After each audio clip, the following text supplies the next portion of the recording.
दोस्तों, आज दुनिया में जनवाद अपने संकट से गुजर रहा है। इसलिए क्या दुनिया में जनवाद कायम होगा, इस पर मैं अपने विचार आपके सामने रख रहा हूँ। बिना जनवाद के समाजवादी व्यवस्था का होना असंभव है। पूर्व सोवियत संघ में लेनिन के नेतृत्व में संसार में प्रथम समाजवादी क्रांति 1970 में संपन्न हो गई। क्रांति के मात्र 20 साल बाद ही सोवियत संघ पर तानाशाह हिटलर ने आक्रमण कर दिया, जिसमें सोवियत संघ के लाखों लोग मारे गए।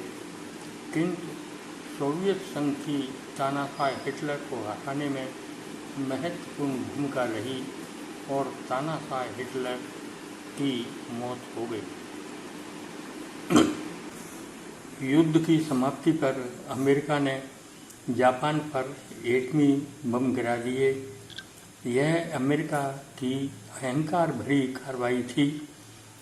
वह एटम शक्ति का प्रदर्शन कर दुनिया को अपनी ताकत का एहसास कराना चाहता था। इसके पश्चात सोवियत संघ ने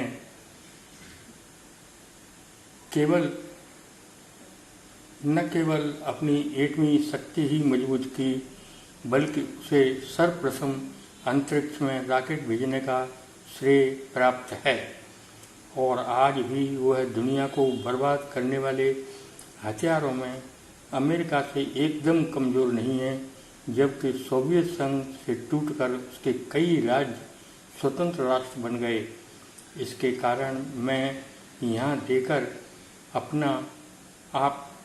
अपनी बात बढ़ाना नहीं चाहता। सोवियत संघ के उत्तराधिकारी रूस में आज भी पुतिन का शासन है। पुतिन सोवियत संघ में केजीबी के बड़े अधिकारी थे। वहाँ जनवाद न होने के कारण उसका विघटन हुआ, लेकिन सोवियत संघ द्वारा प्रकाशित साहित्य आज भी संसार का मार्गदर्शन कर रहा है। आज चीन, जो भारत की आज़ादी के बाद तानाशाही हुकूमत से आज़ाद हुआ, वह भौतिक उत्पादन में अग्रणी हो रहा है। यदि वहाँ जनवादी प्रक्रिया शुरू हो जाएगी तो निश्चित ही वो दुनिया में जनवादी व्यवस्था को कारगर रास्ता दिखाने में सक्षम होगा, क्योंकि आज अमेरिका, जो एकमात्र विश्व शक्ति होने का दम्भ भरता था, आर्थिक और राजनीतिक संकट में फंसा हुआ प्रतीत हो रहा है।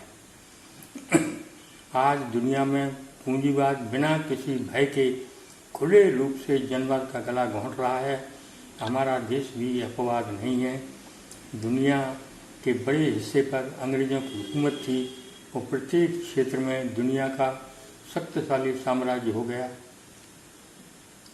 मार्क्स ने द्वंद्वात्मक भौतिकवाद और ऐतिहासिक भौतिकवाद के द्वारा यह स्पष्ट किया कि सामंतवाद के पश्चात जनवाद और उसके बाद संसार समाजवाद की ओर अग्रसर होगा। समाजवाद में उत्पादन की शक्तियाँ इतनी विकसित होंगी कि मानव की सभी आवश्यकताएं पूरी की जा सकेंगी।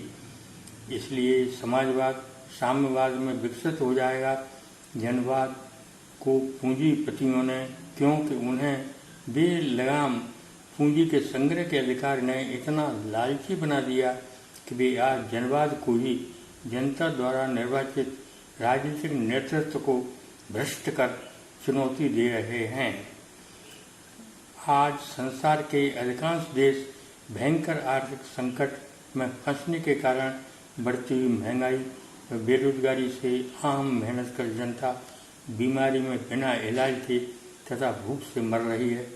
उसने संघर्षों के द्वारा जो भी उपलब्धियां प्राप्त थीं, उन्हें मौजूदा जनवाद में लगातार छीना जा रहा है।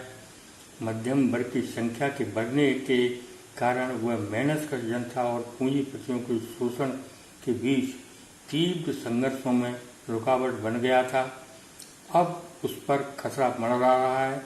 वह शीघ्र ही मेहनत कर जनता में शामिल होने वाला है और ऐसी स्थिति में चंद पूंजीपति और उनके रक्षक भ्रष्ट राजनीतिक नेतृत्व जिसकी संख्या मेहनत कर जनता के मुकाबले 1% से अधिक नहीं है, उनका पतन अवश्यंभावी है। इस संकट से उभरने का कोई दूसरा रास्ता नहीं है सिवाय जनवाद की ताकत, जनवाद को ताकतवर बनाने के। जनवादी शक्तियों की विजय निश्चित है। अमेरिका में 1% शोषकों के विरुद्ध 99% जनता के प्रदर्शन शुरू हुए हैं। दुनिया के विकसित देश अमेरिका, ब्रिटेन, फ्रांस आदि में गहराते आर्थिक संकट और उसमें होने वाले संघर्ष व्यापक रूप ले रहे हैं। यह पूंजीवादी व्यवस्था के लिए चेतावनी है कि अब पूंजीवाद इससे उबर नहीं सकता बगैर व्यवस्था परिवर्तन के। नवंबर 1863 में अमेरिकन प्रेसिडेंट इब्राहिम लिंकन ने घोषणा की कि दुनिया में जनता का शासन जनता के द्वारा जनता के लिए स्थापित होकर रहेगा और एक मर्तबा स्थापित होने के पश्चात हमेशा के लिए कायम रहेगा। उनकी इस घोषणा का सच होने का समय नज़दीक लगता है। धन्यवाद।